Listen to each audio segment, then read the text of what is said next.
Voici les 4 paraboles qu'on a rencontrées jusqu'à présent. Chacune d'elles est construite à partir d'un point qu'on appelle le foyer et d'une droite qu'on appelle la directrice. Chaque point de la parabole se trouve à même distance du foyer que de la directrice.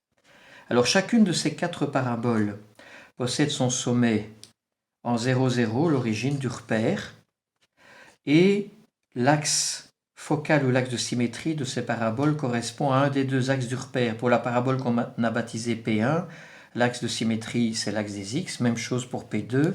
Pour P3 et pour P4, l'axe de symétrie ou l'axe focal, c'est l'axe des Y. Dans ces conditions, on a pu établir l'équation cartésienne de la parabole. Plus tard, le sommet de la parabole ne sera pas toujours l'origine du repère. Le sommet pourra être un point quelconque du plan. Et en conséquence, l'axe focal qui passe par le sommet ne sera du coup plus un des axes du repère. Mais dans la suite, l'axe focal sera toujours parallèle à un des axes du repère. Donc on ne va pas envisager les paraboles qui ont un axe oblique. Ça, ce sera pour les années qui suivent pour vous en ce qui vous concerne. Ceci dit, vous avez tous les outils pour gérer ça puisqu'il suffit de toute façon à chaque fois de traduire le fait que la distance entre un point et une droite est égale à la distance entre un point et un autre point. Donc c'est faisable, mais ce ne sera pas abordé. Bien. Et donc, lorsque l'axe de la parabole est parallèle à un des axes du repère, l'équation qu'on obtient s'appelle une équation réduite. Et lorsqu'en plus le sommet de la parabole est l'origine du repère, alors l'équation s'appelle l'équation centrée. Et donc dans notre cas, on aura affaire à l'équation centrée réduite. L'équation s'appellera l'équation centrée réduite.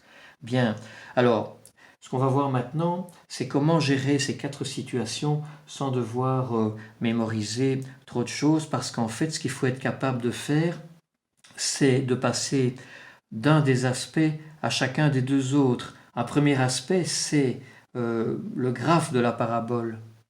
Le deuxième aspect, c'est son équation cartésienne, et le troisième, ce sont toutes ses données analytiques, c'est-à-dire les coordonnées des points caractéristiques, le sommet et le foyer, et l'équation des droites particulières, l'axe de symétrie et la directrice. Il faut pouvoir passer d'un des aspects à chacun des deux autres.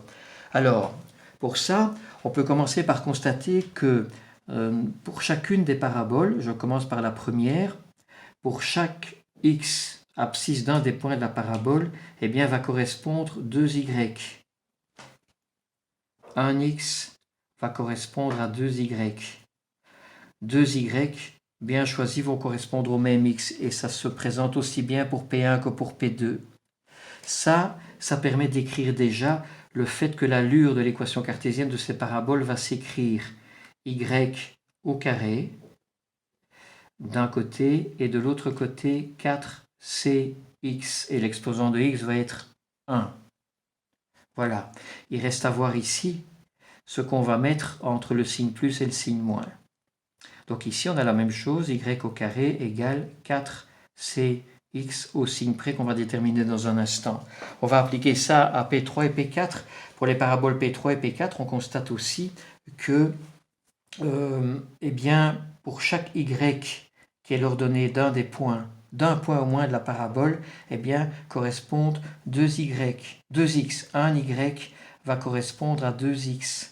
Et donc ça donne le fait que ces deux paraboles, c'est la même chose pour celle-ci, pour un y va correspondre 2x, x1 et x2, eh bien, ça veut dire que les équations cartésiennes ont une allure qui est x au carré égale 4cy, 4cy. Il reste à déterminer ici si on met un plus ou si on met un moins. Et pour déterminer le plus ou le moins, c'est très simple. On imagine qu'on se déplace sur l'axe focal à l'intérieur de la parabole, en s'éloignant du sommet, en allant vers le foyer. Et à ce moment-là, on regarde le signe de la partie de l'axe du repère qui est parallèle à l'axe focal. Donc ici, c'est l'axe des x. Et on se dirige du côté positif de l'axe des x. Et donc, on va mettre ici un plus. Voilà. Tandis qu'ici, si on se déplace sur l'axe focal, en s'éloignant du sommet, à l'intérieur de la parabole, donc en allant vers le foyer, eh bien, on se dirige vers la partie négative de l'axe des X. Et donc, on va mettre un moins ici. Même chose ici, en se déplaçant du sommet, en allant vers le foyer, sur l'axe focal, eh bien, on se dirige vers la partie positive de l'axe des Y. Et donc, on va mettre un plus. Et ici, on se dirige vers la partie négative de l'axe des Y. Et donc, on va mettre un moins. Voilà comment on peut passer facilement du graphique d'une parabole à son équation cartésienne, ou bien de l'équation cartésienne au graphique, parce qu'on peut faire le raisonnement dans l'autre sens, évidemment. Bien, une fois qu'on a tout ça, si on se souvient que C représente un nombre positif strictement, qui est la distance entre le sommet et le foyer, ou bien la distance entre le sommet et la directrice, eh bien ça permet de répondre à toutes les autres questions. Par exemple, ici, pour la première parabole, la parabole P1, l'axe de symétrie, c'est l'axe des X, et l'axe des X a donc comme équation Y égale 0. Ensuite, le foyer, eh bien le foyer, il est toujours sur l'axe focal, l'axe de symétrie évidemment, et donc son ordonnée vaut 0. Et son abscisse vaut, puisque l'origine du repère est ici, vaut petit c. Le foyer a comme coordonnée C0. Et la directrice, eh bien, elle a comme équation, si l'axe est une droite horizontale, la directrice est une droite verticale, x égale, et elle passe par l'abscisse moins c. Voilà. C'est-à-dire l'abscisse qui est symétrique à celle du foyer par rapport au sommet.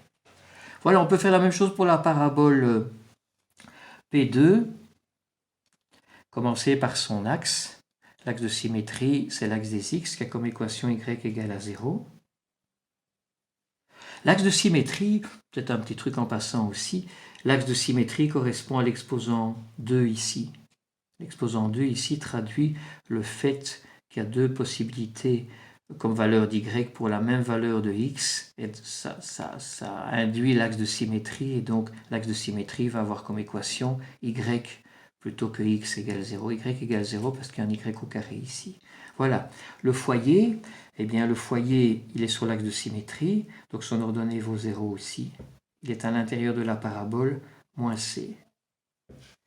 Bien, et la directrice ici, cette fois-ci, évidemment, si on a ici l'abscisse moins c, on a là l'abscisse c, donc la directrice va avoir comme équation, puisqu'elle est verticale, x égale c. Voilà. On va passer aux paraboles P3 et P4, ça va être similaire. Cette fois-ci, pour P3 et P4, l'axe de symétrie, eh bien, ça va être l'axe des y, donc comme équation x égale 0. Ça va être la même chose pour P4. Le foyer se trouve sur l'axe de symétrie, donc son abscisse vaut 0. Et son ordonnée est liée à petit c, et l'ordonnée vaut dans ce cas-ci petit c, puisque le foyer se trouve au-dessus de l'axe des x, et ici moins c, puisqu'il se trouve en dessous de l'axe des x. Voilà. Et la directrice est une droite horizontale, puisque l'axe est vertical, donc son équation c'est y égale, il faut toujours qu'il y ait une droite de chaque type, une verticale, une horizontale, égale, et l'ordonnée par laquelle passe cette droite, c'est l'opposé de l'ordonnée du foyer à chaque fois, donc ce sera ici moins c et ici c. Voilà, encore une remarque, ça s'est vu évidemment, le foyer se trouve toujours à l'intérieur de la parabole, et la directrice ne coupe jamais la parabole. La directrice est complètement à l'extérieur de la parabole. Et donc avec tout ça, normalement, il y a moyen assez facilement de passer d'un ensemble de caractéristiques vers l'équation de la parabole, ou bien d'un ensemble de caractéristiques vers le dessin de son graphe, ou bien du dessin vers et ainsi de suite. Donc il y a 1, 2, 3 aspects. Et grâce à un des trois, il faut être capable de reconstruire les deux autres. Voilà.